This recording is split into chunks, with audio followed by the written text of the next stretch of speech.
So my question is, I was wondering if you could speak to the art of allowing, because what I find, at least for myself, is that speaking to the art of allowance, like allowing something to come into your sphere of being or your existence, but then the question that reverberates around my mind is, but how? Or like, how do I do that? How do I do this? How do I do that? So step 1 is ask, step 2 is source answers, and step 3 is allow it. These days, we're calling it allowing, but we're saying to you, in order to allow, you got to be in the receiving mode. You can't allow it if you're not on that vibrational frequency. And so it really is by thinking and feeling and thinking and feeling and thinking and feeling. That's how you discover your own ability to focus in productive, beneficial ways. But humans make it harder than it needs to be, because you're not that good at being willing just to find a satisfying thought. Have you been listening to us for a while? We've been talking about the emotional scale, where appreciation and love feel really good, and depression and fear and despair feel really bad. And there are a range of emotions in between. And today what we're saying to you is, don't try to go from despair to appreciation. Just go from less satisfying to more satisfying. Because you can feel when you're reaching for a thought that feels a little better, and you can feel when you're reaching for a thought that doesn't. The other day, Esther was thinking a thought, and she said to herself, now that's just dumb. You're focusing on a thought that you know doesn't feel good. Why are you doing that? And part of it was habit. It was a habitual thought. Part of it was because a lot of other people were thinking the same thought, so it was easier to go there. But she could tell by her focus on it how not beneficial it was to her. And so that's really what it comes down to. You have to care about how you feel. We've been teaching meditation for a long while, because when you meditate, you quiet your mind, and when you quiet your mind, you stop thought. And when you stop thought, you stop resistant thought, and then your vibration rises. And if you do that on a consistent basis, it makes you more sensitive to the thoughts that feel a little better and the thoughts that feel not so good. So sometimes people think that what we mean by art of allowing is just be really tolerant of others. Look out into the world and see terrible things, and just don't make a fuss over them. And if you don't make a fuss over something, then you're tolerant and allowing. But that isn't what we mean. We mean allowing your connection with your source. And that's precise. For example, let's say you're watching television and you see a news broadcast that's really pushing hard against something, and it bothers you a lot when you see it. Well, the reason it bothers you is because your inner being is not looking at that in that way. So you've chosen an attitude or an opinion about something that your inner being isn't choosing, which means it's not beneficial to you. Your thought is detrimental to you. Well, it's not easy as humans to sort that out, because there are so many thoughts you think that you believe that you should think because so many people think them. Esther said to us in the beginning, but Abraham, it's true.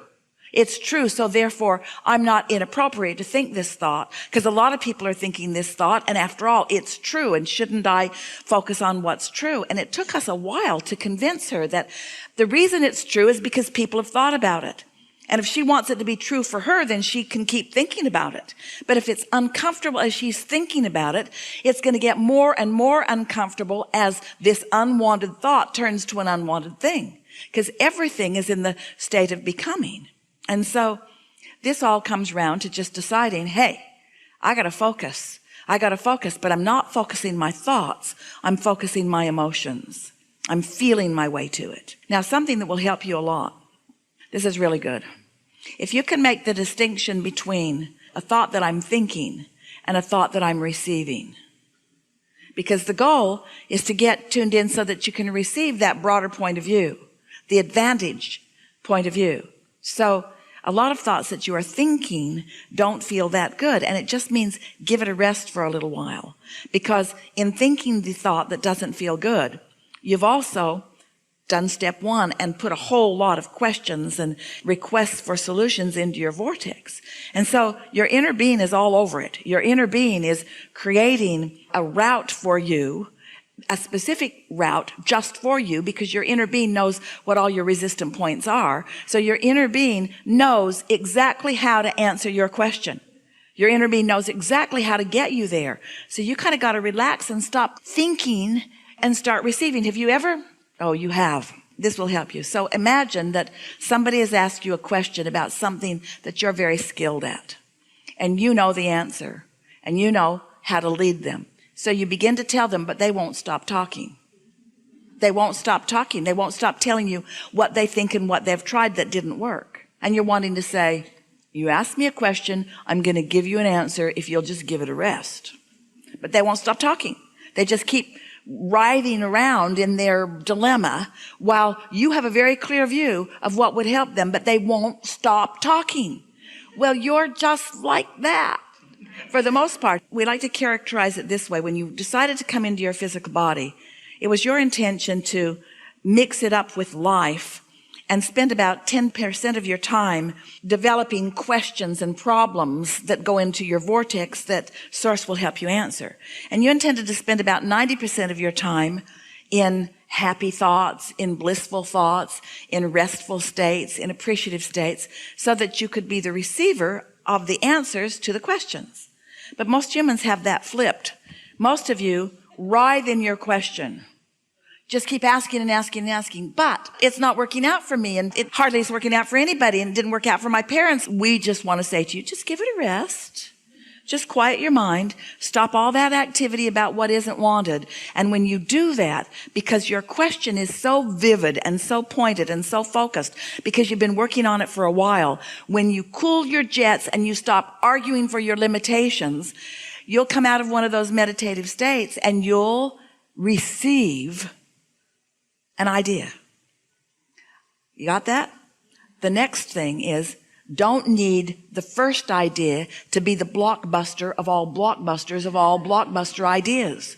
Let it be a thought about moving furniture. Because if you're not thinking about, well, how's that going to get me to where I want to be, which puts you right back over here, but you're just following the thought. Why? Because it felt good. A good feeling thought will lead to another one and another one and another one, and eventually you'll be to the blockbusting idea, to the blockbusting unfolding, to the solution that is really apparent to you and all others. So your question was, I get the concept of allowing and receiving, but how do I accomplish it? And we say, by being willing to be ready, to be ready, to be ready, to be ready. By being willing to allow the satisfaction to be enough as you go along. That really is the answer. Because, you see, anytime you ask anything, your inner being has a full-blown answer. But your beliefs don't let you hear it. If you knew how smart your inner being is, how we're all together and we know the answer to your dilemmas, but you can't hear them because you're all wadded up in your problems, you see. You got that, didn't you? Ready to be ready, to be ready, to be ready, ready. And just relax into that unfolding. It requires a little bit of trust. We know it's what religions call faith. It's faith in the process. And we're asking a lot of you, we're saying, here you are in your bodies, and you say, yeah, we know, we can see us. We can see us. You don't have to tell us about that part. We've got that. And we say, and as you've been living, you're asking for things that you haven't let yourself have yet. And you say, yeah, you don't have to tell us that either, Abraham. We know that too. And we say, yeah, but what you might not know is that you've been projecting these vibrations, and you say, oh, crap. Vibrations, vibrations. And when am I going to get my money out of the vortex and into the bank, Abraham? In other words, I've been listening to this vibration stuff long enough. And we say, we've got to help you to know that there is a vibrational beingness of the things you want that you have to tune into and allow yourself to perceive them in more and more specific beingness. In a rational way, look at your planet, look at it over the last 100 years or 200 years, notice the difference in the economy and the difference in the lifestyle, and then acknowledge that there are no pipelines to other planets. There's not some other physical reality that's trucking this stuff in. Where's it coming from? It's thoughts turning to things.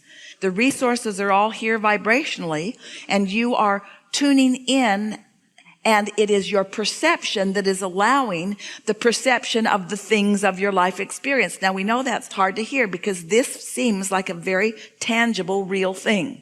And when a lot of you think about things, you turn them into really, in other words, this is a belief system. This is a very powerful thing to believe in. It is so real that you'd be hard pressed to deny the reality of this. And you keep wanting everything to be this kind of real. You're not willing to let it be this kind of real, and this kind of real, and this kind of real, and this kind of real, and this kind of real. For this kind of real, it takes seeing it, and feeling it, and hearing it, touching it. In other words, you're translating this reality with all of your physical senses. And eventually, there will be a lot of realities that you will be able to translate with your physical senses. But in the meantime, if you need to translate them with your physical senses, so much so that you're not willing to trust the vibrational nature of them, then you're not ever going to get more than what you've already got. See how it works? You kind of followed us on that, didn't you? You are realists and you are tangiblesses, and we get that, and it's a good thing because this leading edge tangible reality, it is the leading edge. It's what everything that we have all lived before is pointed to. We're not trying to get you to ignore the real stuff and get off in some airy-fairy world and be happy with ideas rather than tangibles. That's not what we're wanting to accomplish. We're showing you the path of least resistance to your tangibles that matter, the reality that matters. And so if you can just not need it to be tangible right now, and you can enjoy the idea of it and enjoy what's leading you to it, we promise you everything that you want will be tangible. It will be manifested in that satisfying way.